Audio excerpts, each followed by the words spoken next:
Welcome back to the studio. My name is Mr. McKee. I'm a 4th degree black belt.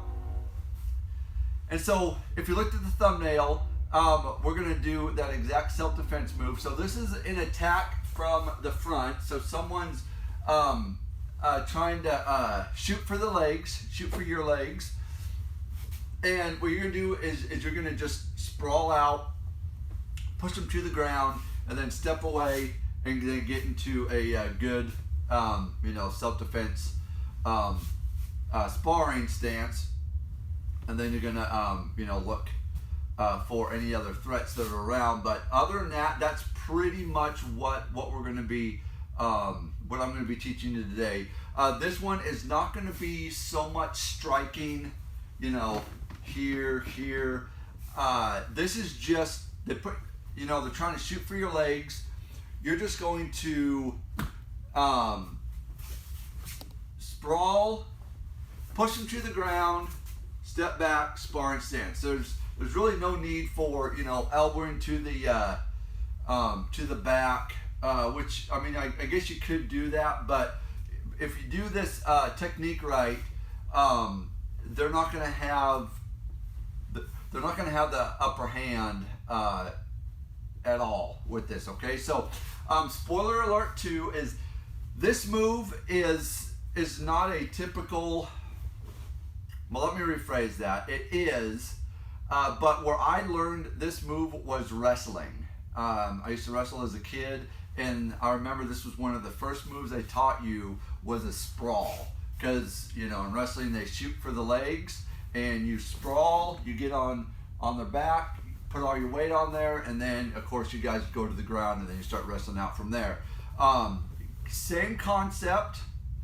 I know Jiu-Jitsu has this move, and I know Judo has this move, and probably a couple other styles too. So I could say this is a martial arts move, but a very effective move. And if you know it, and it kind of gets in your brain of, okay, this is a move that I do have, then it's a very effective move, okay? All right, so I got Bob here. So when let's show you how the move works, okay? So when someone shoots for your legs, of course, they're gonna shoot for your legs this way. So they're coming down, and if you look at my body, there's a very, like, I'm breaking at the hips, which means I'm coming down, breaking at the hips, and that is a very vulnerable place, because when you get someone from the hips, then it's hard for them to get back up, because they're using smaller muscles rather than here and up. Most of the times they're going to break and then come here, and all you have to do is just push them down to the ground, and they're going to go to the ground. If they come up this way and kind of have more of a straight up body and then come up, that's another issue. Now they can pick you up easier because they're using their legs, their back muscles, everything is coming up, and they're a lot stronger this way. But if they have a bent hip, breaking their hip, then you can just push them to the ground and they're going to go to the ground. Pretty simple. So that's what we're going to do, is we're going to say they're going to break at the hips, okay?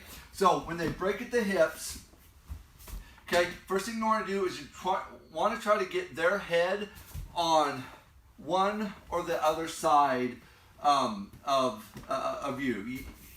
This does work here, but this gets a little hard when their head is right in the middle of you. What you want to do is you do want to get close, and you just want to sprawl out, okay? It's as simple as here, you just sprawl out, legs out here, and now you're just putting your weight on their back.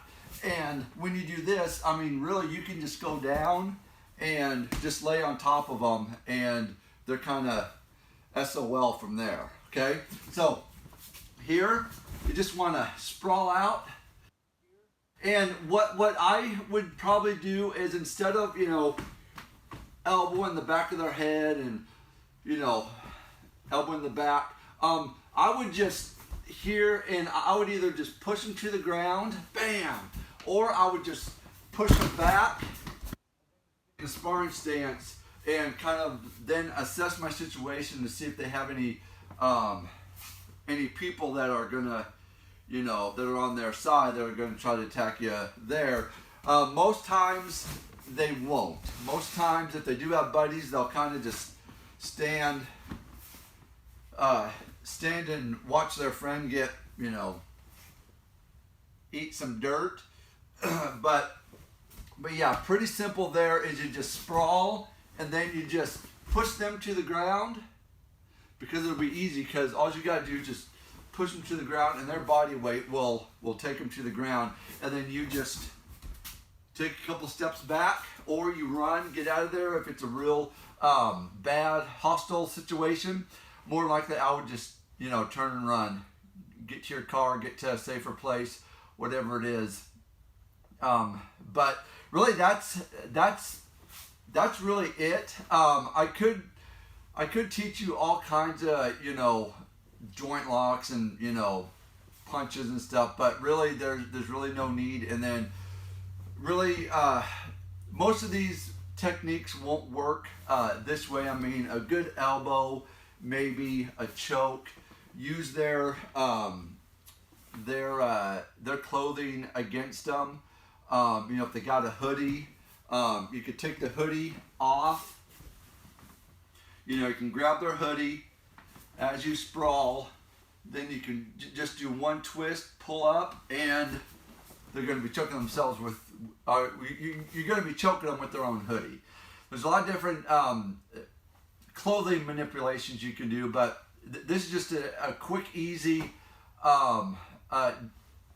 tutorial on, you know, just get away cleanly.